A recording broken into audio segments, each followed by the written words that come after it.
Yeah, well look Nick, obviously this is a process that keeps evolving, okay? It's I've got the rod and reel that I currently like here, and I'm actually quite proud of the fact that I'm sorry about the Ocean Angler hat, like it could have been a Daiwa, it could have been a Shimano. You got me with my Ocean Angler, and it is an Ocean Angler rod that I've actually got here. It's one I designed. It's called a TopGun, and it basically embodies all the things that I've learned soft baiting over the years. It's nice and long. Yeah, some people will go, oh my God, that's way too long, it's not going to fit my boat, and it's going to be a pain in the ass, fighting fish close to the boat. I actually, look, there are some problems, but not very many to having a long rod, and there's a lot of advantages.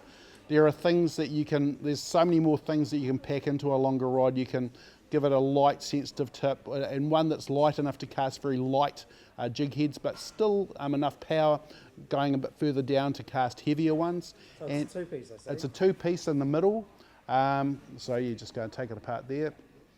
But it just means you can also have plenty of power in the butt section. You've got good hook setting going a long way up the rod, and by having this length, it means that you can cast a long way.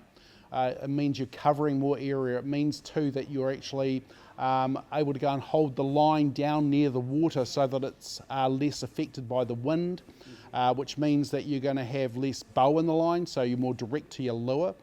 And also, of course, the extra length allows you to go and lift the rod, set the hook very effectively. So there are a lot of pluses to having a longer rod. Just whether or not you can go over 8.5 feet, I don't know. Yes, there are some pertinent negatives to having a long rod, say if you're in a kayak or a jet ski boat, but I've got a 14-foot tinny, and I find that this is fine. I do feed it a little bit further back into my boat when I'm grabbing the leader to go and control them near the boat, but that's it. I haven't broken a rod ever, touch wood. And I've only, it's not something that happens, provided you keep your rod at a 10 o'clock angle and a clock face. Don't lift it too high to go and point load it. We're talking about something that's tough, going to take a big fish. Caught over 50-pound kingies on this rod, so it's not just for catching snapper, all sizes of snapper. And that's the other thing I like about having a rod with many different capabilities throughout its length. It can take anything from realistically 6 kilo through to 10, although it does say just 8, but 10's no worries. Guides, I've just got quite simple, lightweight guides. I went away from Fuji in this instance to American Tackle because I just had a little bit of problems with some rust tinge, even though Fuji's a great product, and these guys have hung in there really well. Other things that I really like, foregrip. So you've actually got the ability to go and fight a large fish, bit of extra leverage. It's more comfortable than a bare blank. A lot of people laugh at me here for having this, like they laugh at me always wanting to have a foregrip, but I just find it's more effective. There's also little grips on there as well to go and help you hang on. It holds better, and there's no little ridges around here to make it uncomfortable when we're actually holding it all day, sometimes quite firmly, especially when we're striking.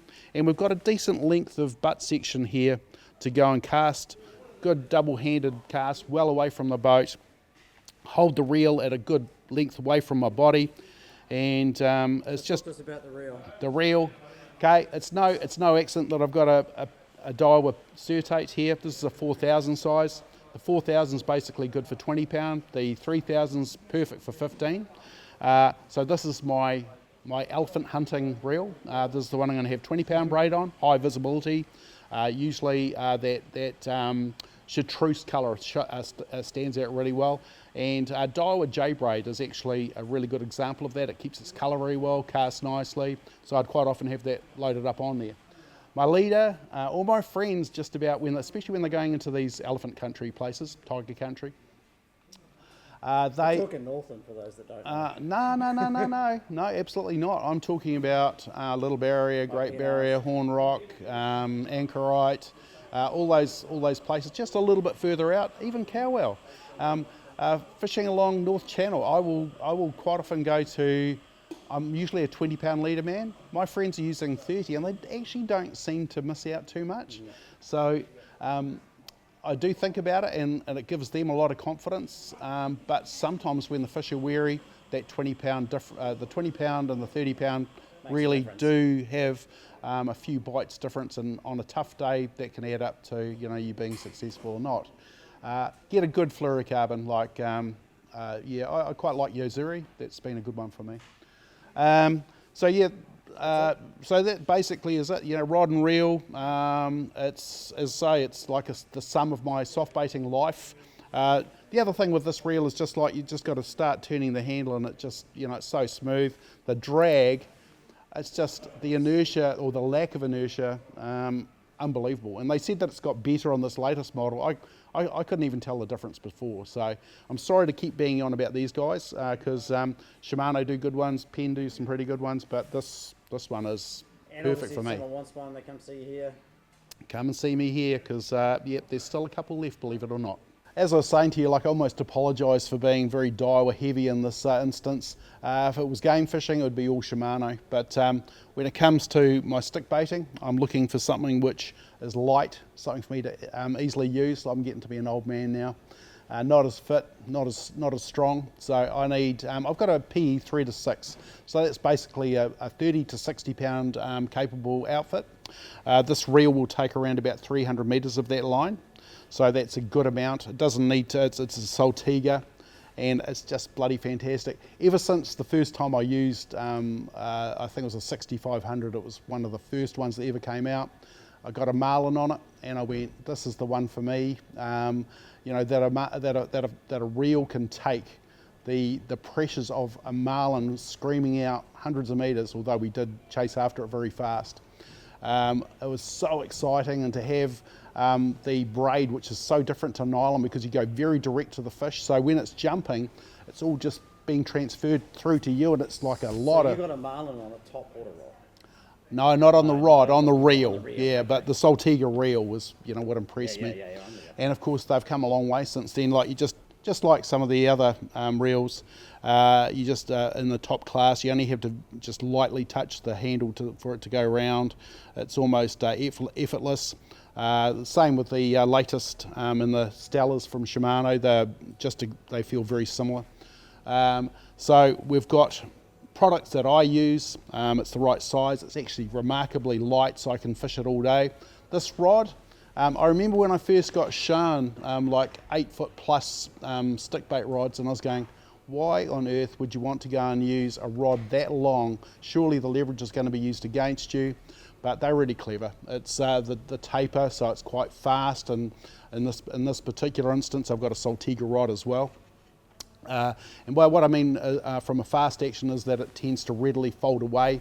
Gives me plenty of leverage because the rod is actually gone. The second half is basically gone. Give me a shorter, powerful lever. Yeah, your power. Yeah, that's right. So I'm actually just fighting it with half the length and giving them depth. Hopefully, it's going to give me good casting capabilities by having that extra length, because your ability to cast well beyond, say, schools of bait fish on the surface, the ability to cast is very important.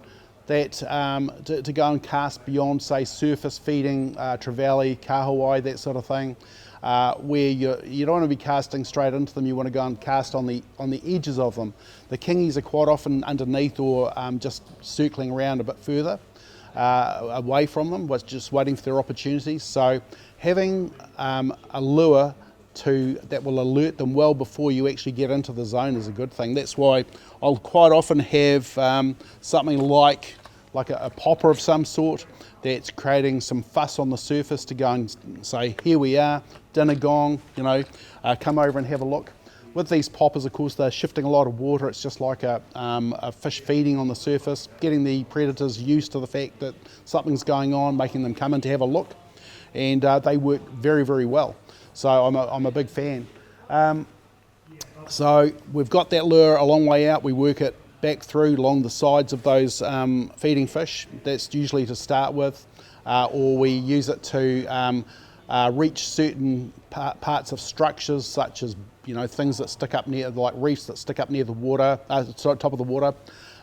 Or say if you're overseas and fishing for GTs, you might be casting to unusual looking sections of water, like you'll quite often see sort of gutters that are darker in colour, or you might see once again bommies, which are areas of ground that come up close to the surface. These big predators will quite often be hanging around those.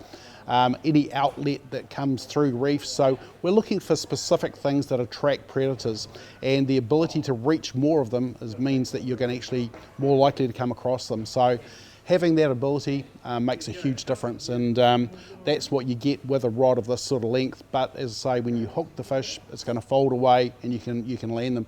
So even with, say, yellowfin, which we've had a fantastic season, and they are absolute suckers for stick baits, poppers. Around Whale Island this year, for example, like guys were just absolutely hammering them. They were getting like 10, 20, even more a day, up to 60 kilos, and you only have to have one come up and crash your lure on the surface to be a convert from then on. That's so exciting. Admittedly, I've seen guys just about crying afterwards, because these rods are not the ideal fish fighting weapon, but they're as good as they can be for the length. They do a really good job of making it close to being a good tool. So, yeah, I like the length. I like the little handle here in this one. So what's the model? So this is Saltiga, Daiwa Saltiga, and it's perfect for a PE6 line. This reel is also perfect for 5 or 6, PE 5 or 6. So the two together just make a dream outfit. Like if you only wanted one in your life, I find this 3 to 6 capability is absolutely perfect. It's light enough to be used all day, and still heavy enough to go and land some decent fish. If you're really, if you're up in the Three Kings or something like that, you might want to have the next size up. But for mostly Hauraki golf work, or even, yeah, definitely, it's a good functional sort of a combination. Beautiful.